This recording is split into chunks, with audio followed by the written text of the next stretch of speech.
नमो विष्णुपादाय कृष्णपृष्ठाय भूतले श्रीमते भक्तिवेदांत स्वामिन्निति नामिने। नमस्ते सारस्वती देवे गौरवाणी प्रचारिणे निर्विशेष शून्यवादी पाश्चात्य देशतारिणे। जय श्री कृष्ण चैतन्य प्रभु नित्यानंद श्री अद्वैत गदाधर श्रीवासादि गौर भक्त वृंद। हरे कृष्ण कृष्ण कृष्ण हरे हरे, हरे राम राम राम हरे हरे। मुखं करोति वाचालं पंगुं लंघयते गिरिं यत्कृपातमहं वन्दे श्रीगुरुं दीनतारिणम्। हरे कृष्ण।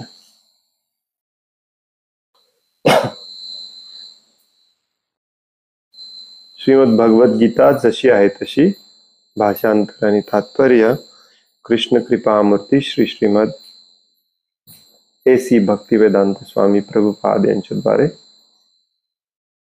आपण काल वाचायला सुरुवात केलेली आहे। अध्याय 9वा, ज्याचं नाव आहे राजविद्या राजगुह्य योग किंवा परम गोपनीय ज्ञान। आणि आज आपण वाचणार आहोत श्लोक नंबर 2। राजविद्या राजगुह्यम पवित्रम इदमुत्तमम् प्रत्यक्षावगमं धर्म्यम् सुसुखं कर्तुमव्ययम्। राजविद्या राजगुह्यम पवित्रम इदमुत्तमम्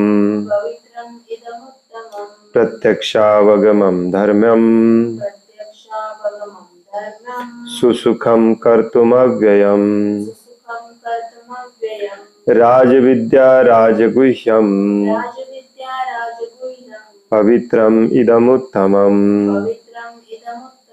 प्रत्यक्षावगमं धर्म्यम् सुसुखं कर्तुमव्ययम्। राजविद्या सर्व विद्यांचा राजा, सर्व विद्यांमध्ये श्रेष्ठ।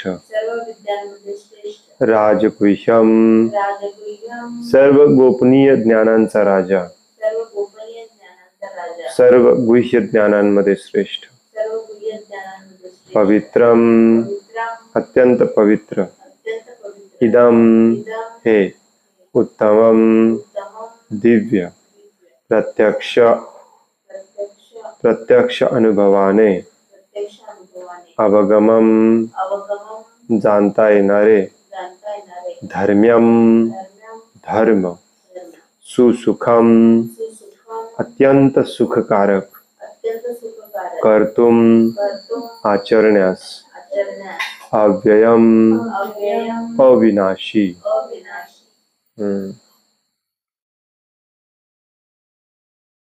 भाषांतर आहे, सर्व गोपनीय ज्ञानांमध्ये अत्यंत गोपनीय असे हे ज्ञान म्हणजे सर्व ज्ञानांचा राजा आहे। हे अत्यंत पवित्र ज्ञान आहे आणि ते अनुभवजन्य प्रत्यक्ष आत्मज्ञान देणारे असल्यामुळे ते धर्माची परिपूर्णता आहे। हे ज्ञान अविनाशी आणि आचरण करण्यास अत्यंत सुखकारक आहे।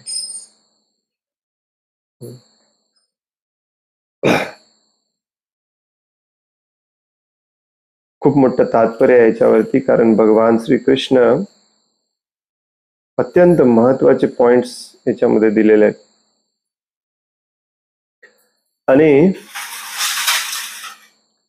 भगवान श्रीकृष्ण जे काही भगवद्गीतेमध्ये सांगत आहेत त्याच्यावरती तुम्ही विश्वास ठेवायचा की नाही ते आता तुम्हाला इथेच ठरवायचं आहे, ज्याला आपण श्रद्धा म्हणतो।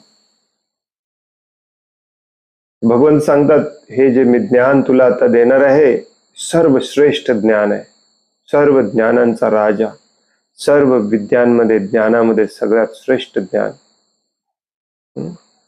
राजगुह्य म्हणजे राज विद्या, राजगुह्य, राज म्हणजे राजा, राजा म्हणजे टॉपमोस्ट, ज्ञानाचा राजा. राजगुह्यम म्हणजे गोपनीय गोष्टींमधलं देखील सर्वश्रेष्ठ गोपनीय, परम गोपनीय, मोस्ट सिक्रेट.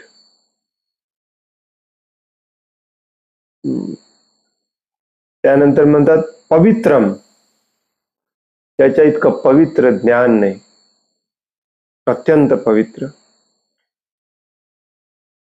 इदम उत्तमम, परत एकदा म्हटलेलं आहे उत्तमम म्हणजे श्रेष्ठ. प्रभुपाद इथे उत्तममचा अर्थ सांगतात दिव्य. दिव्य म्हणजे, दिव्य या शब्दाचा एकदम सिंपल अर्थ असतो तो म्हणजे या भौतिक जगाच्या पलीकडचा, transcendental, which has transcended beyond this material world. उत्तमम. त्यानंतर सांगतात प्रत्यक्ष अवगमम, हे प्रत्यक्ष अनुभवजन्य ज्ञान आहे.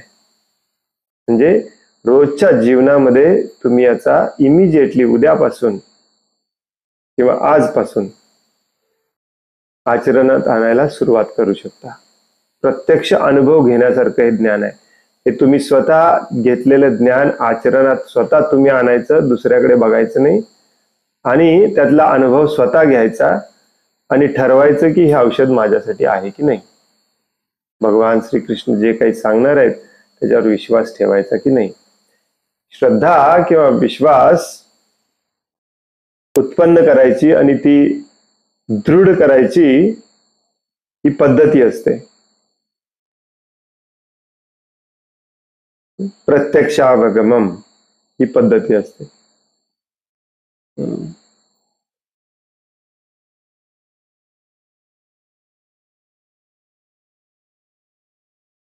उत्तमम.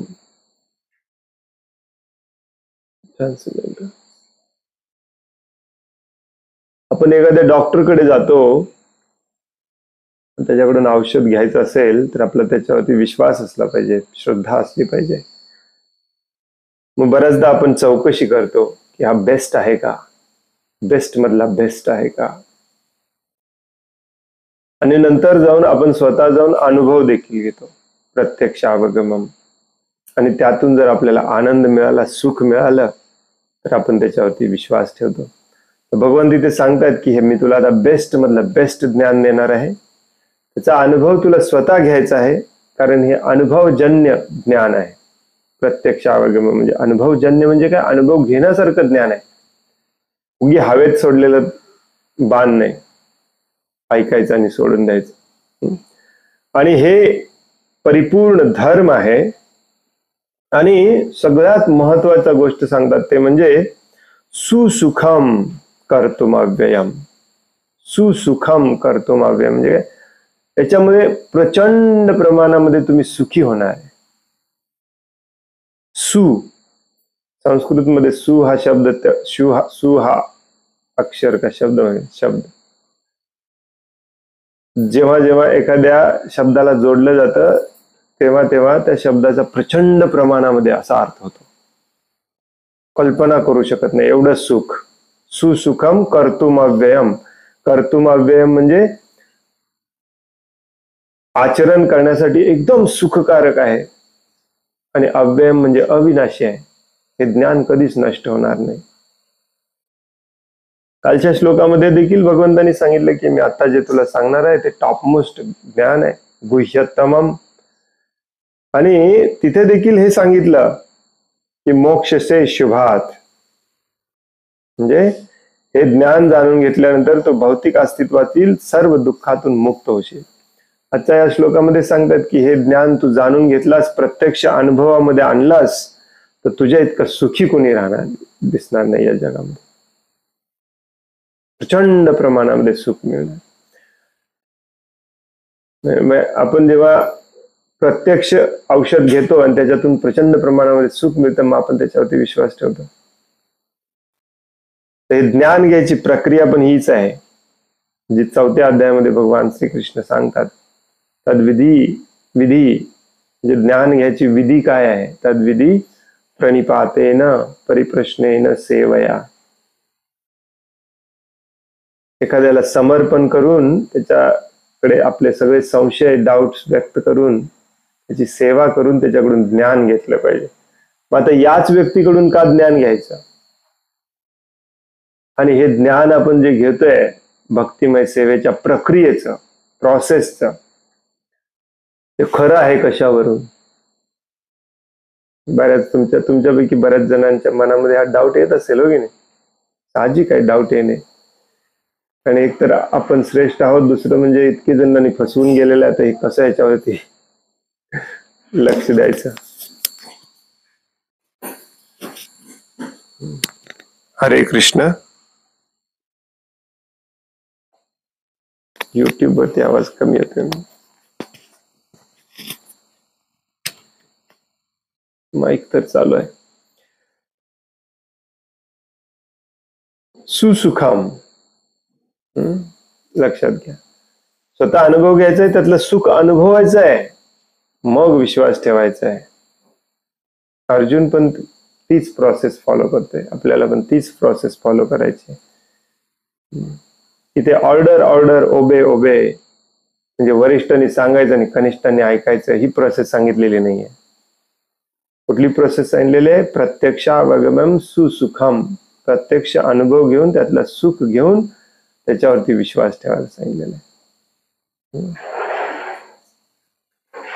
आणि म्हणून आता याच्या पुढचा श्लोक आपण आज वाचणार नाही. हा पण श्लोक आज पूर्ण वाचून होईल की नाही माहिती नाही, मोस्ट प्रॉब्ली होणार नाही.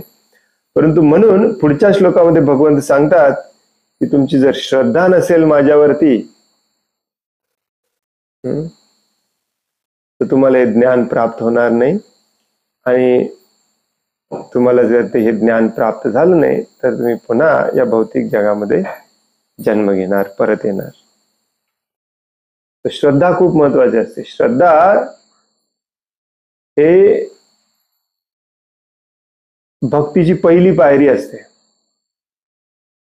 कुठल्याही क्षेत्रामध्ये तुम्हाला श्रद्धा नसेल, विश्वास नसेल तर तुम्ही त्या क्षेत्रामध्ये जातच नाही, हो की नाही? समजा तुम्हाला कुठल्या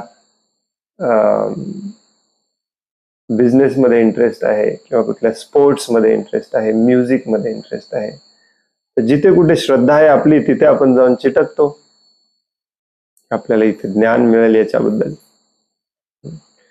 श्रद्धा पूर्ण असली पाहिजे.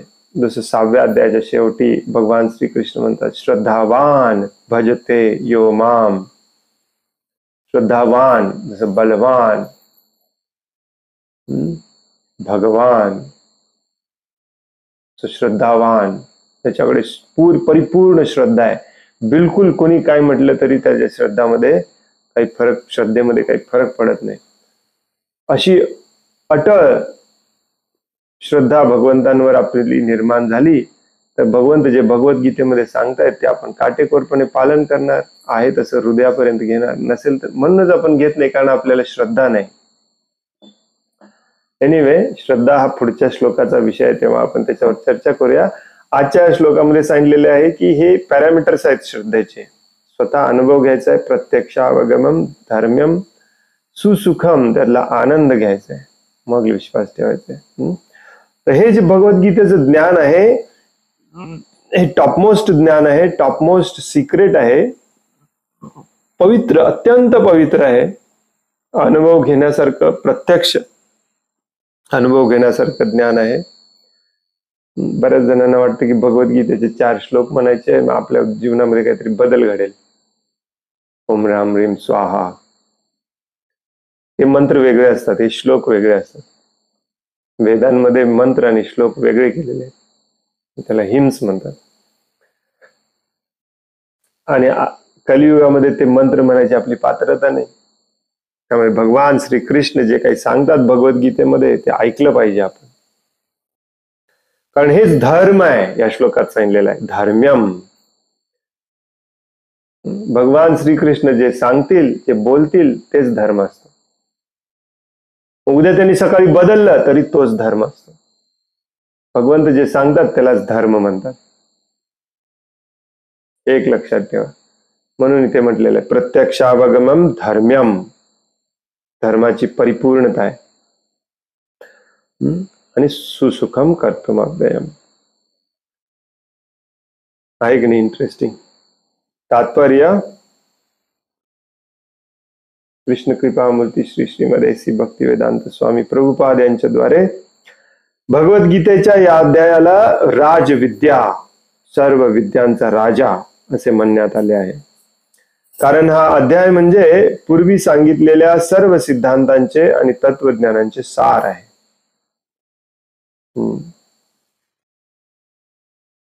कारण हा अध्याय म्हणजे पूर्वी सांगितलेल्या सर्व सिद्धांतांचे आणि तत्वज्ञानांचे सार आहे. म्हणून प्रभुपाद बऱ्याचदा सांगतात 9वा अध्याय वाचा. गौतम, कनाद, कपिल, याज्ञवल्क, शांडिल्य, वैश्वानर आणि वेदांत सूत्रांचे रचनाकार वेदव्यास हे भारतातील प्रमुख तत्ववेत्ते आहेत, तत्वज्ञानी आहेत. म्हणून तत्वज्ञानाच्या किंवा दिव्य ज्ञानाच्या क्षेत्रात मुळीच उणीव नाही. आता भगवंत सांगतात की हा 9वा अध्याय म्हणजे अशा सर्व ज्ञानांचा राजा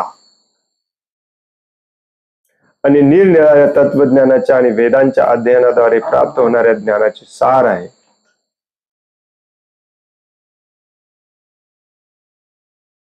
आज आपल्याला असं वाटतं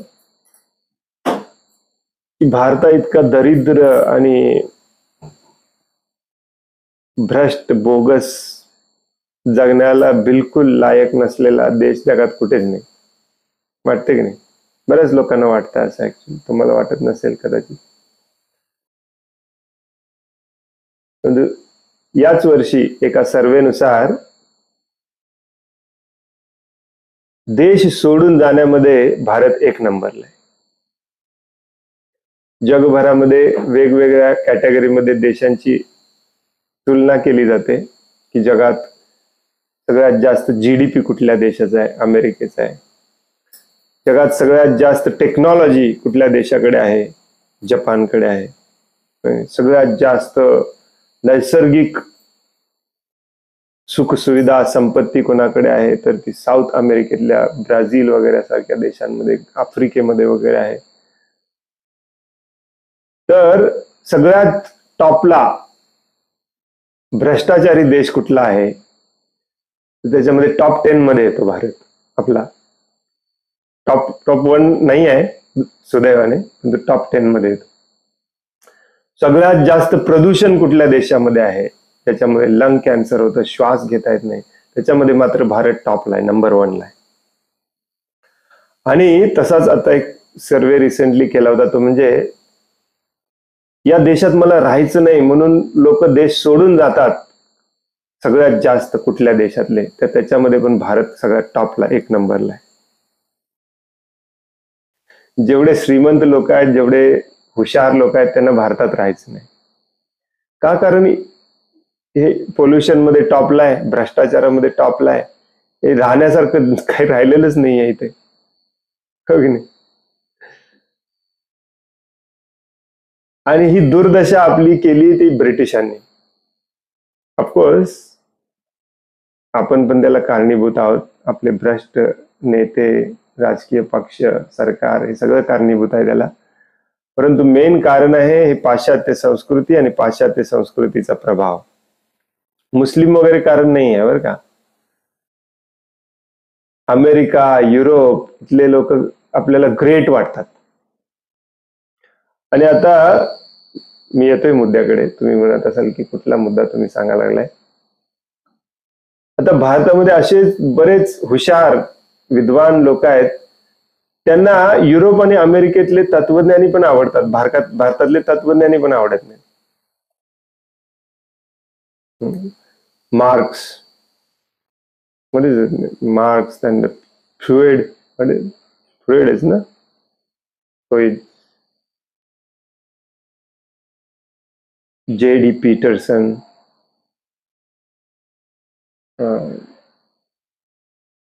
असे बरेच युरोपमध्ये बरेच असे तत्वज्ञानी होऊन गेले. त्यांना ऑफिशियली त्यांना टायटल दिलेलं आहे फिलॉसॉफर म्हणून. आणि भारतीय लोक त्यांचा अभ्यास करतात. प्रभुपाद इथे सांगतात की गौतम, कनाद, कपिल, याज्ञवल्क्य, शांडिल्य, वैश्वानर, वेदांत सूत्राचे रचनाकार वेदव्यास यांनी लिहिलेले जर तुम्ही ग्रंथ वाचले ना, तुम्हाला आयुष्य पुरणार नाही. परंतु आपलं ते सोडून द्यायचं, दुसऱ्याकडे नजर टाकायची नाही. नदीच्या पलीकडचं काय मग आपल्याला आवडतं, आपलं आवडत नाही कधी, तशातला प्रकार झालाय आपला. अरे दुसरी महत्वाची गोष्ट म्हणजे हे आपले सगळे जे तत्वज्ञानी आहेत, कपिल देवांचं नुसतं तत्वज्ञान भागवतम मध्ये आपण वाचलं तर आपल्याला डोक्याला हात लावायला लागेल. महाभयानक, म्हणजे इतकं डिटेल मध्ये कोण सांगतं. हे आधुनिक मानसशास्त्र देखील एवढ्या डिटेल मध्ये जात नाही, इतका आपल्याकडे ज्ञानाचा साठा आहे. पण एकच प्रॉब्लेम आहे, हा सगळा ज्ञानाचा जो साठा आहे ना, हा आपल्याला वैराग्याकडे घेऊन जातो, इंद्रिय तृप्तीस पासून अनासक्त होण्यासाठी प्रवृत्त करतो. म्हणून कोणाला हे नको आहे. आपल्याला पाश्चात्य देशातले फिलॉसॉफर पण तिकडचेच आवडतात, टेक्नॉलॉजी तिकडची आवडते, सुख सुविधा तिकडच्या आवडतात, फिलॉसॉफर पण तिकडचेच आवडतात, बोगस फिलॉसॉफर सगळे. टेक्नॉलॉजी पण काही महत्वाची नाही आहे, ती आपल्याला तमोगुणी बनवते. आणि सुख सुविधा म्हणाल तर मी 15 वर्ष राहून आलोय, मी तुम्हाला सांगू शकतो की बिलकुल सुख सुविधा नाही तिथे. 15 वर्षामध्ये आम्ही कधी चिक्कू बघितला नाही, सीताफळ बघितलं नाही. हे असलं जीवन जगतात तिथे लोक. काय खायला मिळत नाही, प्यायला मिळत नाही, 6 महिने बर्फ असतो, रोज उठून बर्फ काढायला 2 तास वेळ वाया घालवायचं. बर्फ जेव्हा नसतो तेव्हा गवत उगवलेलं असते, गवत कापायला 2 तास वाया घालवायचं. जीवन वाया कसं घालवायचं ते तिथं जाऊन शिकायचं. तिथलीच फिलॉसॉफी पाहिजे आपल्याला. परंतु ज्यांना समजलं की भारतामध्ये जो ज्ञानाचा साठा आहे तो जगात दुसरीकडे कुठेच नाही, ते मात्र जग सगळं सोडून भारतात हे ज्ञान घ्यायला येतात. अमेरिकन, युरोपियन, रशियन, आजकाल लोक रशियन महाभयानक, किती आपले भक्त, किती सारे भक्त रशियातून येतात. प्रभुपाद एकदा सांगायचे की रशियाचा अर्थ असतो जिथे ऋषी मुनी राहतात, ऋषी राहतात, त्याला रशिया म्हणतात. त्यामुळे रशियन लोक खूप खूप खूप खूप विद्वान असतात. रशियन, जर्मन, त्या पट्ट्यातले जे आहेत ना, रशियन, युक्रेनियन, जर्मन, हे सगळे खूप हुशार असतात. त्यामुळे ते भक्तीला लगेच सहज सोप्या पद्धतीने घेतात आणि सगळं सोडून येतात या ज्ञानासाठी, या संस्कृतीसाठी, कल्चरसाठी. आणि आपल्याला मात्र या कल्चरची लाज वाटते. कल्चर हा शब्द खूप महत्वाचा आहे. कल्चर म्हणजे संस्कृती. संस्कृती बनलेली असते भाषेने, संस्कृती बनलेली असते आपल्या पोशाखाने, संस्कृती बनलेली असते आपल्या खाद्यपदार्थांनी, संस्कृती बनलेली असते आपल्या म्युझिकनी, संगीताने, सण उत्सवाने. हे सगळं नकोय आपल्याला. सगळं इंग्लिश लोकांचं पाहिजे, खाणं इंग्लिश लोकांचं पाहिजे, म्युझिक इंग्लिश लोकांचं पाहिजे. तुम्ही तुलना केली ना, त्यांचं खाणं पिणं, म्युझिक, राहणीमान, कपडे, सण उत्सव, हे आपल्या सगळ्या संस्कृतीतल्या गोष्टीच्या जवळ देखील येत नाहीत, इतके तुच्छ आहेत. एक नुसतं खाणं पिणं जरी घेतलं तरी बरेच लोक मला विचारतात अमेरिका सोडून का आला. मी पहिलं कारण सांगता, खायला प्यायला मिळत नाही तिकडे. मीठ आणि काळी मिरी सोडून त्यांना काही माहितीच नाही. का सोडायचंय तुम्हाला कल्चर तुमचं? लाज वाटते लोकांना पॅन्ट शर्ट सोडून धोती घालायला, लाज वाटते मुलींना आजकाल साडी घालायला. अरे तुमची ती उदात्त संस्कृती आहे. म्युझिक तर पाश्चात्य देशातलं म्युझिक आपल्या म्युझिकच्या जवळ पण येऊ शकत नाही, इतकं आपलं महान म्युझिक आहे. परंतु सगळ्यात महत्वाचं म्हणजे आपले जे ऋषी मुनी होऊन गेले, त्यांनी जे ज्ञान सोडले आपल्यासाठी, त्या ज्ञानाच्या 1% ज्ञान पण तुम्हाला जगात कुठे सापडणार नाही. 1%. आणि भगवान श्रीकृष्ण ते सांगतायत की त्या सगळ्या ज्ञानांचा राजा आहे भगवद्गीता. किती सिरियसली घेतलं पाहिजे बघा. त्या सगळ्या ज्ञानांचा राजा आहे भगवद्गीता.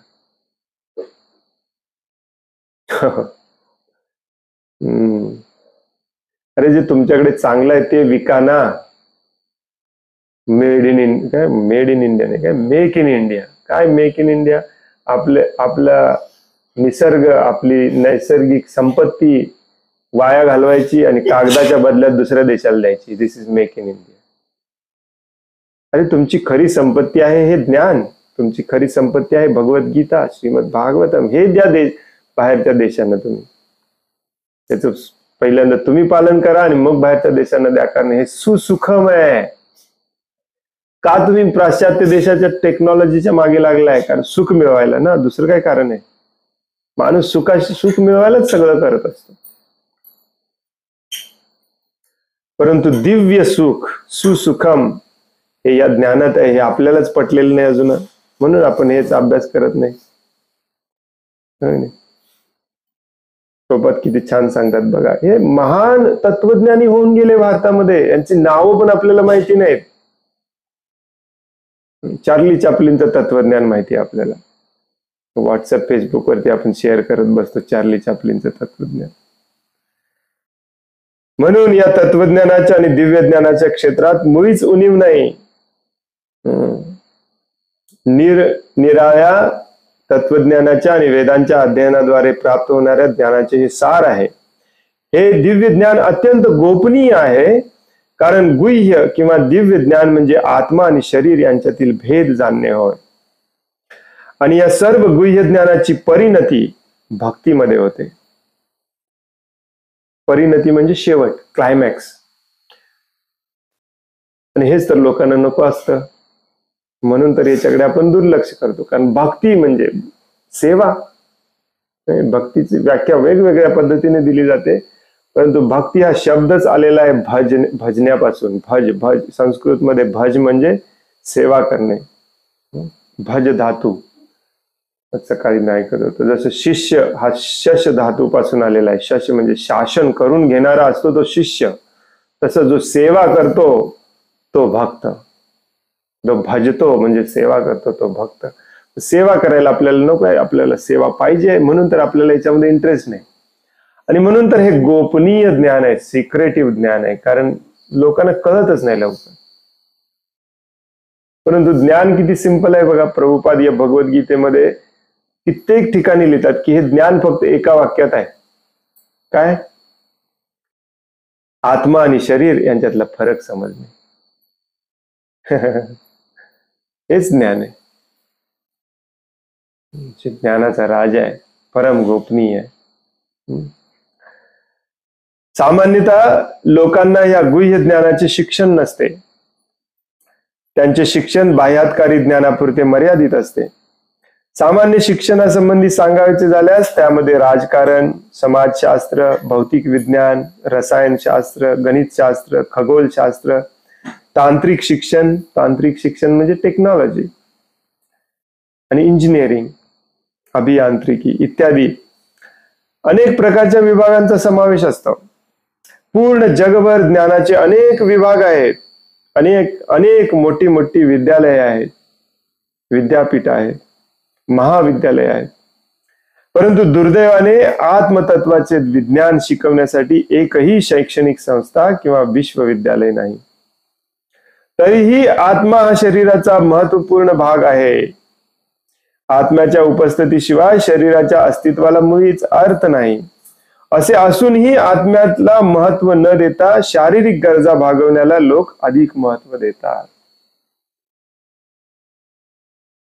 हजारो, लाखो, करोडो, अब्जावधी डॉलर्स, डॉलर मध्ये मोजायची सवय आपल्याला, नाही? 10,000 लाख करोड डॉलर्स वगैरे वगैरे, million, billion, gazillion, trillion, gazillion dollars industry उभं केली आपण शरीर आणि शरीराच्या गरजा पुरवण्यासाठी. एकही इंडस्ट्री नाही, एकही युनिव्हर्सिटी नाही जिथे आत्म्याचा अभ्यास केला जातो, आत्म्याच्या अभ्यासाचं प्रशिक्षण दिलं जातं, ट्रेनिंग दिलं जातं. एकही नाही. आणि म्हणून तर आपण सगळे दुःखी आहोत. कारण जे टिकणारच नाही त्याचा अभ्यास करण्यामध्ये आपण वेळ, पैसा, सामर्थ्य, संपत्ती सगळं खर्च करतोय. परंतु जे शाश्वत आहे, कायमचं टिकणार आहे, त्याच्याकडे आपलं लक्ष नाही. आणि भारतातले जेवढे सगळे काही ऋषी मुनी होते त्यांनी मात्र सगळा वेळ आपला घालवला त्याचा अभ्यास करण्यामध्ये, आत्म्याचा अभ्यास करण्यामध्ये. हे प्रॉब्लेम आहे. लक्षात येते का तुम्हाला? इंडिव्हिज्युअली आपण तीच चूक करतोय आणि कलेक्टिव्हली सगळे मिळून समाज, देश अख्खा तीच चूक करतोय. स्वतःला शरीर समजून शारीरिक गरजा कशा भागवायच्या याच्यासाठी ज्ञान, युनिव्हर्सिटी, विज्ञान, महाविद्यालय, इंडस्ट्री, सगळं सगळं सगळं आपण या एका पॉइंट वरती उभं करतोय. शारीरिक गरजा कशा पुरवायच्या. आणि म्हणून सगळं अख्खं जग दुःखी आहे, अख्खं जग गोंधळलेलं आहे, कन्फ्युज स्टेट मध्ये आहे की नाही? तुम्हाला कदाचित पटणार नाही, पण तो ऍक्च्युली या जगामध्ये कुणी सुखी नाही, कोणीही सुखी नाही. प्रभुपाद जेव्हा असे सांगायचे सुरुवातीला मला आश्चर्य वाटायचे की एवढ्या कॉन्फिडेंटली आणि एवढ्या बोल्डली कोण सांगतो या जगात एकही माणूस सुखी नाही. ज्याला भगवद्गीतेवर भागवतावरती विश्वास आहे तोच सांगू शकतो कॉन्फिडेंटली. कोणीच सुखी नाही या जगामध्ये, नाही कोणी सुखी होऊ शकतो. का? कारण आपण बेसिक चूक केली आहे, स्वतःला शरीर समजलं. त्यामुळे आपण दुःखी झालो. समाजाने पण तेच केलं.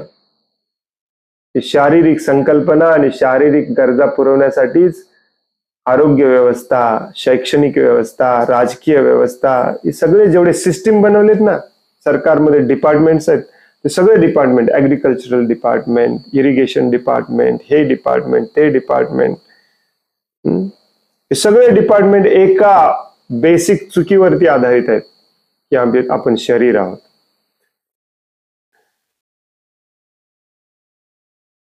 आणि शरीरच टिकत नाही, त्यामुळे ती बेस जो आहे सगळ्यात तोच चुकीचा आहे. त्यामुळे सगळं चुकलेलं आहे. त्यामुळे सगळं चुकलेलं असल्यामुळे कुणीच सुखी नाही. आम्ही रोज मॉर्निंग वॉकला जातो, कानामध्ये असे डुल घातलेले मोठे केस असलेला एक सुतार रोज आम्हाला भेटतो. रोज न चुकता जय श्री कृष्ण म्हणतो, हरे कृष्ण म्हणतो. जय श्री कृष्ण म्हणायचा बरेच दिवस मला वाटलं गुजरातचा आहे, कारण कानात बिनात घातले तर केस वाढवले, गुजरातीच दिसत होता टिपिकल. काल का परवा दिवशी थांबून त्याची विचारपूस केल्यावरती कळालं की तो गुजरातचा नाही, इथलाच आहे. सहज विचारपूस करायला गेला आणि मी रोज म्हणायचो की किती प्रसन्न चेहरा आहे याचा. न चुकता आपल्याला हरे कृष्ण जय श्री कृष्ण म्हणतो, सुताराचं काम करतो, ट्रॅडिशनल काम करतो, बिचारा सुखी आहे, आनंदी आहे त्याच्या कामामध्ये. प्रभुपादांचं वाक्य खरं ठरलं. परवा सहज थांबून त्याची विचारपूस केली तर पहिलं वाक्य त्याच्या तोंडातून, काय या जगात काय राहिलेलं नाही. भयानक दुःखी होता तो. आई नाही, भावाकडे राहायला लागते, भावाची बायको काय व्यवस्थित वागवत नाही, सोडून जायचं तर कुठं जायचं मला माहिती नाही.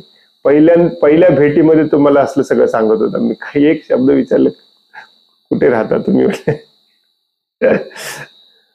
मी त्यानंतर विचार करत होतो की प्रभुपादांनी एकदम परफेक्ट सांगितलेलं आहे, या जगात कुणीच सुखी नाही, असूच शकत नाही. आणि तरीही सगळं ज्ञान बघा. लहान लहान मुलांना आपण खगोलशास्त्रज्ञ काय नासामध्ये ऍडमिशन घ्यायचं, जीवन बर्बाद करून टाकलं नासामध्ये ऍडमिशन घ्यायचं. हे सगळं शिकत बसलोय आपण, भौतिकशास्त्र, रसायनशास्त्र, गणितशास्त्र, खगोलशास्त्र. काय उपयोग आहे? काय उपयोग आहे?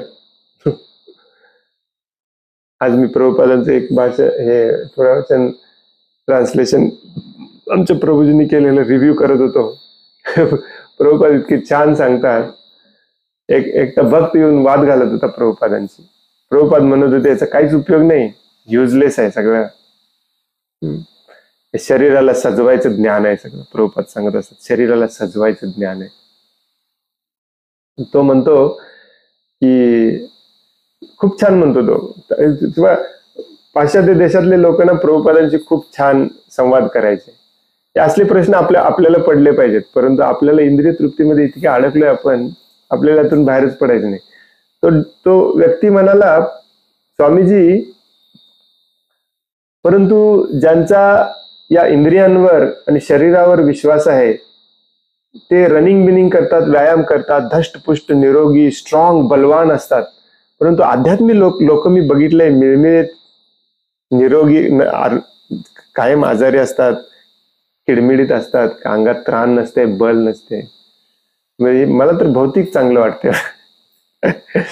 बरोबर आहे की नाही? त्याचं सांगणं म्हणणं बरोबर आहे की नाही? बाह्य स्वरूपात बघितलं तर प्रभुपादांनी असलं खतरनाक उत्तर दिलं त्यांना. म्हणले की तुम्ही बलवान आहात, स्ट्रॉंग आहात ना, तुमच्या शक्तीचा उपयोग काय, तुमच्या बलाचा उपयोग काय? तुम्ही मृत्यूला थांबवू शकता का? मग काय उपयोगाचं आहे तुमचं बल? तर हे जो भौतिकवादी माणूस असतो ना, त्याला नेहमीच असं वाटतं की हे सगळं खूप महत्वाचं आहे, मॅथ्स खूप महत्वाचं आहे. अगदी इंजिनिअरिंग संपेपर्यंत मॅथ्सच शिकवत असतात. मॅथमॅटिक्स, गणित खूप महत्वाचं आहे, भौतिकशास्त्र खूप महत्वाचं आहे, फिजिसिस्ट व्हायचं आहे, केमिस्ट्री खूप महत्वाची आहे. काय महत्वाचं आहे? हे सगळे गणितज्ञ, फिजिसिस्ट, शास्त्रज्ञ सगळे आता कुठे आहेत? गेले, कुत्र्या मांजराच्या बॉडीमध्ये आहेत. आणि आपल्या ऋषी मुनींनी ज्यांनी शरीर आणि आत्म्यातला फरक समजावून घेऊन आत्म्याचा अभ्यास केला, ते कुठे आहेत? भगवत धामात जरी गेले नसले तरी कुठेतरी जनलोक, तपलोक, महरलोक मध्ये तरी आहेत, सुखाच्या ठिकाणी तरी आहेत. मॅक्झिमम त्यातले भगवत धामात गेले, पुन्हा शरीर बदलायचं भानगड नाही. ज्या ज्ञानामुळे तुम्हाला परत शरीर धारण करावं लागत नाही, शरीर बदलावं लागत नाही, अशा ज्ञानाच्या मागे लागलं पाहिजे तुम्ही. आणि ते भगवान म्हणतात, मी आता तुला सांगणार आहे अर्जुन. भगवद्गीतेमध्ये विशेष करून 2ऱ्या अध्यायापासून आत्म्याच्या महत्वावर जोर दिलेला आहे. सर्वप्रथम भगवंत म्हणतात की हे शरीर नश्वर आहे आणि आत्मा अव्यय आहे. रिपीटेडली सांगितलं भगवंतांनी, शरीर नश्वर आहे, आत्मा मात्र शाश्वत आहे. न हन्यते हन्यमाने शरीर आहे. अंतवंत इमे देहा नित्यस्योक्ता शरीरिणः. जीवात्मा हा शरीराहून भिन्न आहे आणि त्याचे स्वरूप हे अव्यय, अविनाशी आणि शाश्वत आहे. केवळ हे जाणणे म्हणजे गुह्य ज्ञान होय. बघा, प्रभुपाद परत एकदा सांगतात, बस हेच समजावून घ्यायचं आहे की शरीर आणि आत्मा वेगळे आहेत आणि तुम्ही शरीर नाही आहे, तुम्ही आत्मा आहे. शरीराला सजवण्यामध्ये सगळं ज्ञान घेतोय आपण. शरीराला सजवून महाभयानक परिस्थिती गोष्टीने आपण सजवतोय. इंजिनियर, डॉक्टर, हो की नाही, लॉयर, चेअरमन, हे ते. प्रभुपाद पुन्हा पुन्हा रिपीटेडली सांगतात की शरीर आणि आत्मा हे वेगळे आहेत. शरीर हा नश्वर आहे, संपणार आहे. आत्मा हा शाश्वत आहे, कधीही न संपणार आहे. त्यामुळे जे संपणार आहे, जे टिकणारच नाही, त्याच्या मागे लागू नका. आणि जे कायमचं टिकणार आहे त्याच्या मागे लागा. हे ज्ञान आहे. याच्यापेक्षा दुसरं काही ज्ञानच नाही. परत एकदा म्हणतात प्रभुपाद इथे, केवळ हे जाणणे म्हणजे गुह्य ज्ञान होय. तथापि परंतु इतक्यावरून आत्म्याचे निश्चयात्मक ज्ञान होत नाही. कधी कधी लोकांची अशी समजूत असते की आत्मा हा शरीराहून भिन्न आहे आणि शरीराचा जेव्हा नाश होतो किंवा आत्मा शरीरातून मुक्त होतो तेव्हा आत्मा शून्यावस्थेत राहतो आणि मग निराकार होतो. परंतु ही वस्तुस्थिती नाही. आता हे बेसिक ज्ञान झालं की मी शरीर नाही, मी आत्मा आहे. परंतु होल कम्प्लीट ज्ञान कधी होतं? शरीराची कामं बंद करायची आणि आत्म्याची कामं करायची. त्याला म्हणतात कम्प्लीट ज्ञान. जर तुम्ही म्हणाल की प्रभूजी मला माहिती आहे मी शरीर नाही, मी आत्मा आहे, झालं, माझं ज्ञान परफेक्ट झालं. तसं भारतातल्या प्रत्येक व्यक्तीला माहिती आहे शरीर नाही, आत्मा आहे. परंतु आत्म्याचं काम कोण करतो? शरीरासाठी धडपडायचं बंद करायचं आणि आत्म्यासाठी धडपडणे. आणि मग आत्मा हा तेव्हाच सुखी राहू शकतो जेव्हा तो जिथून आलाय तिथे परत जातो. त्यालाच खरी मुक्ती म्हणतात. मुक्तिरत्वा what is that श्लोक? स्वरूपेन व्यवस्थिती. त्यामुळे भारतामध्ये बरेच असे संप्रदाय आहेत, पंथ आहेत, त्यांना माहिती आहे आत्मा आणि शरीर वेगळं आहे आणि शरीर नश्वर आहे, आत्मा अविनाशी आहे हे पण माहिती आहे, परंतु आत्मा जिथून आला तिथे परत पाठवायची इच्छा नाही. आत्म्याला शून्य करायचं आहे किंवा आत्म्याला परत भगवान करायचं आहे, निराकार करायचं आहे, हे अर्धवट ज्ञान आहे. ती वस्तुस्थिती नाही. या देहामध्ये इतका क्रियाशील असणारा आत्मा देहामधून मुक्त झाल्यावर निष्क्रिय कसा काय होऊ शकेल? तो सदैव क्रियाशील असतो, तो सदैव सुखाची शोध घेत असतो आत्मा. म्हणून तर इथे येऊन अडकलाय या शरीरामध्ये. त्याला वाटते शरीर आपल्याला सुख देईल. प्रत्येक आत्मा सुखाच्या शोधात असतो, आनंदमय अभ्यासात, आणि त्याला खरोखर ओरिजिनल सुख मिळवून दिलं पाहिजे आपण, म्हणजे आपण मुक्त होतो. त्यालाच मुक्ती म्हणतात. स्वरूपेन व्यवस्थिती. त्याला त्याच्या ओरिजिनल पोझिशन मध्ये नेऊन सोडणे. त्याची ओरिजिनल पोझिशन काय आहे? भगवंतांचा नित्य सेवक. जर तो नित्य असेल तर तो नित्य क्रियाशीलही असला पाहिजे. नित्य म्हणजे शाश्वत, कायमचा टिकणारा आहे आत्मा. मग तो मेलेला शून्य कसा असेल किंवा निराकार कसा असेल? कायम ऍक्टिव्ह असतो. फक्त त्याची म्हणजे त्याची कामं काय आहेत ते आपल्याला माहिती नाही. आपण फक्त शरीराची कामं करतोय. आणि त्याच्या आध्यात्मिक जगतातील क्रिया म्हणजे आध्यात्मिक ज्ञानाचा गोपनीय भाग आहे. म्हणून जीवात्म्याच्या या क्रियांना राजविद्या अर्थात परम गोपनीय ज्ञान म्हणून संबोधण्यात आले आहे. सहजासहजी कोणाला कळत नाही म्हणून याला परम गोपनीय म्हटलेलं आहे. मग या आत्म्याने काय केलं पाहिजे हे शिकायचंय आपल्याला भगवद्गीतेमध्ये.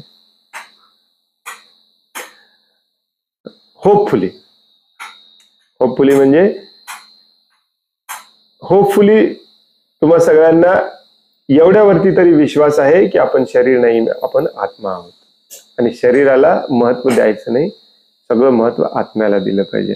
मग आपली पुढची जर्नी, पुढचा प्रवास सुरू होतो, तो म्हणजे की शरीराची कामं सगळी बंद करायची, झिरो, आणि सगळी आत्म्याची कामं करायला सुरू करायची. मग ती आत्म्याची कामं असतात काय ते आपल्याला भगवद्गीतेत शिकायचंय. म्हणून याला राजविद्या म्हटलेलं आहे. टॉपमोस्ट ज्ञान, राजविद्या, राजगुह्यम, परम गोपनीय.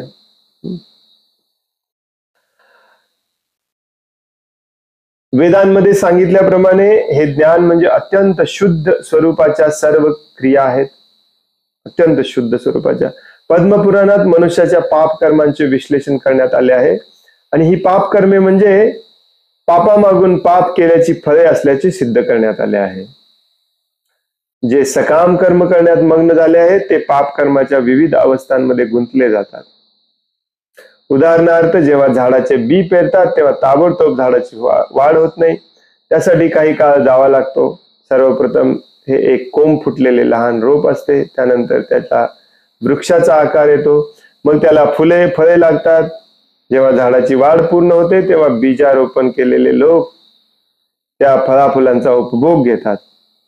त्याचप्रमाणे मनुष्य पाप कर्म करतो आणि बीजाप्रमाणेच पाप कर्मेही फलद्रूप होतात. त्याकरता काही वेळ जावा लागतो.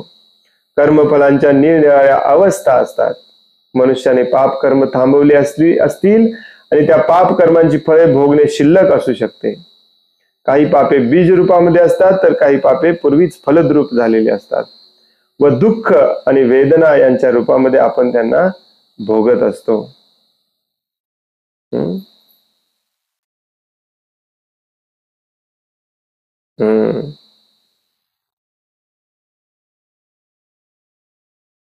I thought this one paragraph. पुढचा मुद्दा, राजविद्या झालं, राजगुह्य झालं. पुढचं काय सांगितलंय? हे पवित्र ज्ञान आहे. ज्ञान म्हणजे सर्वोच्च शुद्ध पवित्र ज्ञान आहे. तर प्रभुपाद समजावून सांगतात कशावरून? तर हे तुम्हाला पाप मुक्त व्हायला मदत करतं. बरेच आपल्या भक्तांना माहितीच नाही की भक्ती म्हणजे पाप मुक्त व्हायचं, पाप बंद करायचे. त्याचं गणित प्रभुपाद इथे सांगतात, पद्मपुराणामध्ये सांगितलेलं आहे की आपण पापामागून पाप करत असतो आणि त्या पापाची फळं आपल्याला मिळतात. ती फळं टाळण्यासाठी किंवा ते फळ चाखण्यासाठी जातो आणि अजून पाप करतो. तर ही साखळी थांबतच नाही. ही साखळी जर थांबवायची असेल तर भगवंतांना शरण गेलं पाहिजे आणि भगवंतांचीच कामं फक्त केली पाहिजेत. पाप कर्म बंद होतं आपोआप. आणि पाप कर्म बंद करणे म्हणजे भक्तीमध्ये येणे. पुढे सांगतात प्रभुपाद, ही पाप कशी असतात बघा. इथे प्रभुपाद सांगतात, पाप कर्मे जरी थांबवलेली असली तरी त्याची फळं यायची थांबत नाही. कारण पापाच्या फळाचं असं असतं, बी पेरल्यासारखं असतं. ते पेरलेलं बी एक ना एक दिवस उगवणार. मराठीमध्ये म्हण पण आहे, हो की नाही, पेरलेलं बीज एक ना एक दिवस उगवणार. काही झाडाची बी असतात ते त्यांना पालवी काय म्हणतात त्याला, अंकुर दुसऱ्या दिवशी फुटतं. काही झाडाच्या बिया असतात त्यांना 2 महिने लागतात. काही झाडांच्या बियांना 2 वर्ष लागतात. काही झाडांच्या बियांना 5 वर्ष लागतात. तसं आपण केलेलं पाप जेव्हा आपण करतो, किंवा पुण्य देखील, परंतु विशेष करून पाप सांगितलेलं आहे, कारण पाप थांबवल्याशिवाय तुम्ही भक्तीत येऊ शकत नाही. प्रत्येक पाप किंवा पुण्य हे बीज पेरल्यासारखं असतं. बीज पेरत जायचं, त्याला कधी अंकुर फुटेल सांगता येत नाही. काही फुटलेले आहेत, आता ऑलरेडी आपण भोगत आहोत. काही अजून फुटणार आहेत. काही पुढच्या जन्मात, काही 10 जन्मानंतर, काही 100 जन्मानंतर फुटतात. लॉजिक कॉम्प्लिकेटेड आहे, भगवंतांनी सांगितलेलं आहे. त्यामध्ये आपल्याला डिटेलमध्ये जायच नाही, परंतु हे सिद्धांत चुकत नाही. जे पेरले ते उगवणार. आणि जोपर्यंत पेरायचं बंद करत नाही तोपर्यंत उगवायचं कसं बंद होईल. लक्षात येते का? आणि हे जे ज्ञान आहे भगवंत आता जे सांगणार आहेत, हे पवित्र ज्ञान आहे. ते तुम्हाला पापाची फळं पेरायची बंद करायला ज्ञान देतं. तर तुम्ही घेतलं तर. बऱ्याच जणांना मी स्वतः जितक्या भक्तांना मी भेटलेला आहे, त्यांना पटत देखील नाही सांगितल्यावर की पाप कर्म बंद करायचे. भगवान श्रीकृष्ण एकदम स्पष्टपणे सांगतात, पाप कर्म बंद केल्याशिवाय तुम्ही भक्तीला सुरुवात पण करू शकत नाही. आणि बऱ्याच लोकांना हे पटत नाही की ते पाप करत आहेत. भौतिक जगातला प्रत्येक व्यक्ती पाप करत असतो. आणि कलियुगातला तर घोर पापी असतो, घोर. सगळे वर्क फ्रॉम होम करणारे देखील वर्क फ्रॉम होम करणाऱ्यांना वाटतं की आपण खूप पुण्याचं काम करतो. सगळे सगळे सगळे software engineer, work from home, सगळे पापी आहेत. कारण जे इंडस्ट्रीसाठी काम करतो ना, ती इंडस्ट्री शोषक असते. हे सगळं इंडस्ट्री बेस्ड जेवढं काम आहे ते सगळं पापाचं काम आहे, घोर. त्याला शास्त्रामध्ये शब्द वापरलेला आहे, उग्र कर्म, उग्र पाप कर्म. हे पवित्र ज्ञान घेऊन पाप कर्म बंद केलं पाहिजे. प्रभुपाद पुढे सांगतात, 7व्या अध्यायाच्या 28व्या श्लोकामध्ये सांगितल्याप्रमाणे, ज्या मनुष्याने आपल्या पाप कर्मांचा पूर्णपणे अंत केला आहे आणि या प्राकृत जगताच्या द्वंद्वातून मुक्त झाल्याने तो पूर्णतः सत्कर्म परायण झाला आहे, तो भगवान श्रीकृष्णांच्या भक्तीमध्ये युक्त होतो. अजून एकदा, ज्याने पाप कर्म पूर्णपणे बंद केलेला आहे तोच भगवान श्रीकृष्णांच्या भक्ती करायला सुरुवात करू शकतो.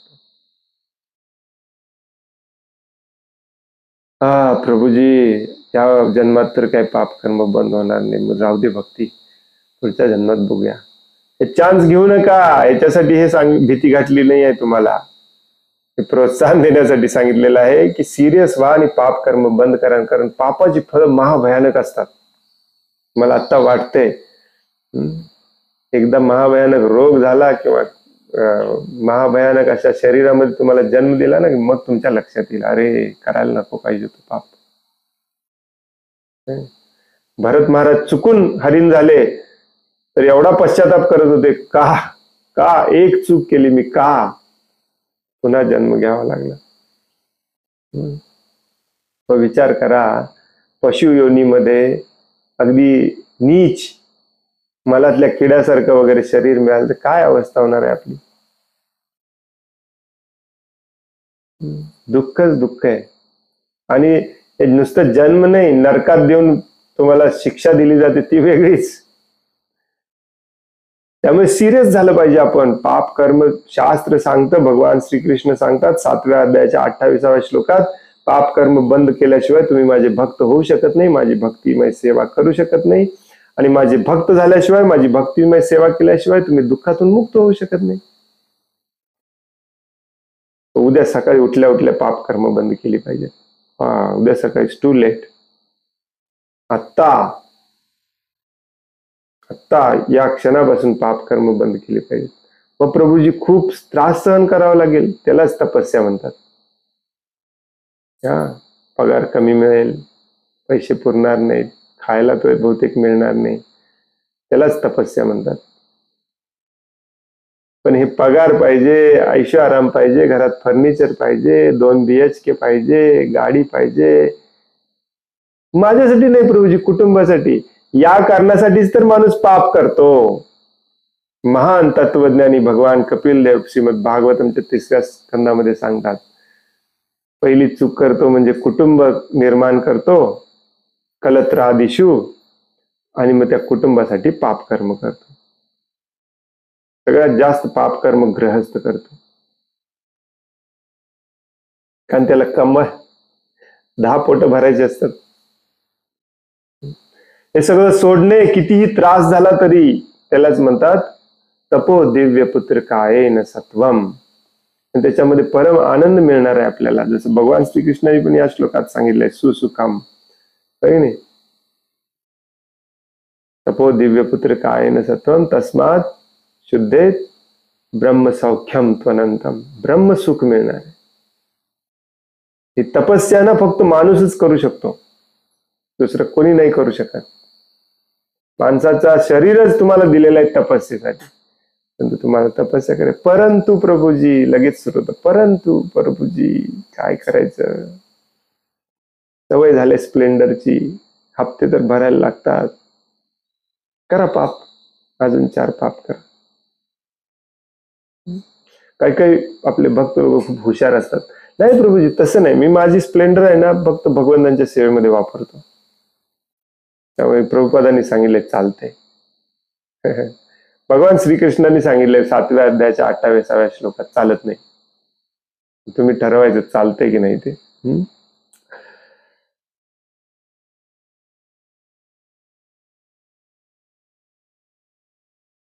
दुसऱ्या शब्दात सांगायचे तर जे वास्तविकपणे भगवत भक्तीमध्ये युक्त झालेले असतात आहेत, ते पूर्वीच कर्मफलातून मुक्त झालेले असतात.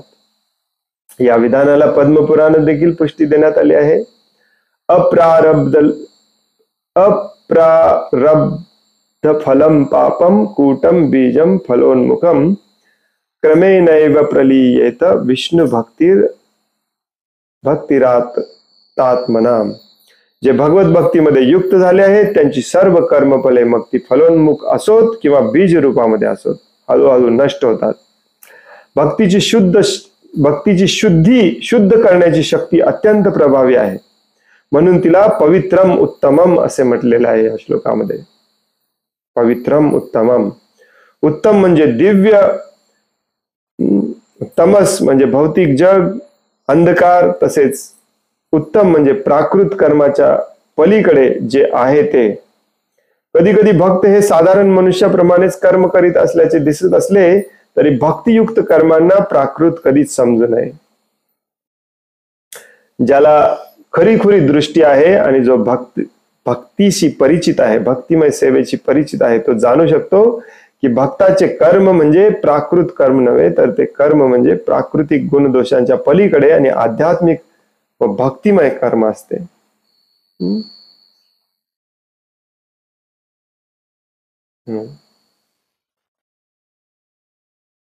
तर या ज्ञानाचं महत्व आहे. आपण आज 3 महत्व वाचले, 3 महत्वाचं तात्पर्य वाचलं. राजविद्या, राजगुह्यम आणि पवित्रम एकदम उत्तमम. तर उद्या बाकीचं वाचूया, प्रत्यक्ष अवगमम धर्मम आणि सुसुखम.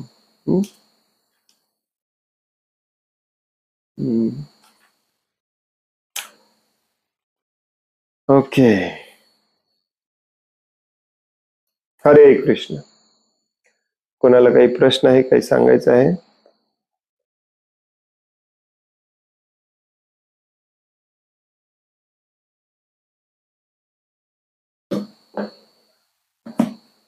सॉरी. हरे कृष्ण. कोणाला काही प्रश्न आहे, काही सांगायचं आहे?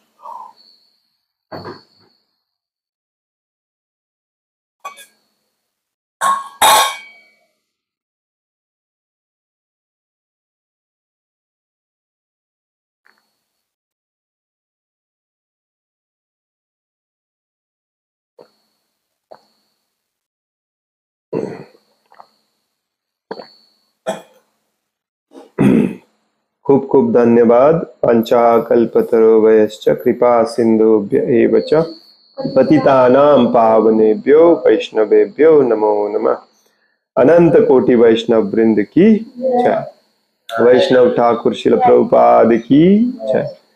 भगवद गीता जशी आहे तशी की जय. हरे कृष्ण. दंडवत प्रणाम.